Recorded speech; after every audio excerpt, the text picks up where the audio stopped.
I get calls several times a week, and it's basically some dude's got my money. And we try and find out, first of all, who is the processor that's holding it? Is it a domestic processor? Is it offshore? Is it really the bank that's holding it? You find out why they're holding it. Sometimes it's because of high chargebacks. We're going to have to wait out a period to get that money back. Other times they're shut down for more obscure reasons. They may be shut down because a processor thinks they've engaged in trademark infringement. I've seen that when the merchant really wasn't engaging in trademark infringement. You got to identify what's going on. Other times it's even more disturbing. You think that processors are financial institutions that operate in an above-board manner. Most do. But there are some real knuckleheads out there. There are some real charlatans out there.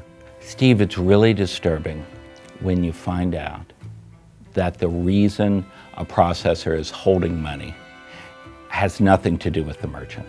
It may be that the processor is just going to take the money. One of my clients had 7 figures in reserves held by a processor.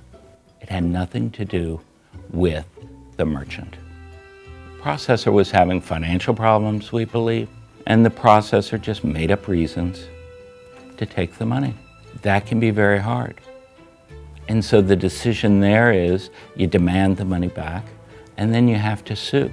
If the merchant, if the processor, they're both in the United States, that can be done. It's going to be expensive, and it may not be worth the effort.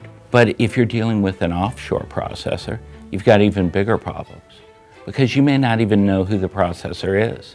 A lot of merchants out there use a sales agent in the United States for an overseas processor, and they don't know who the processor is.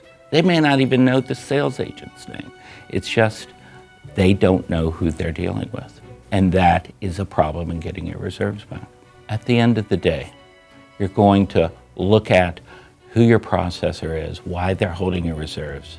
You've got to work with your lawyer to craft a plan to get that money back on a cost-effective basis and then execute on it.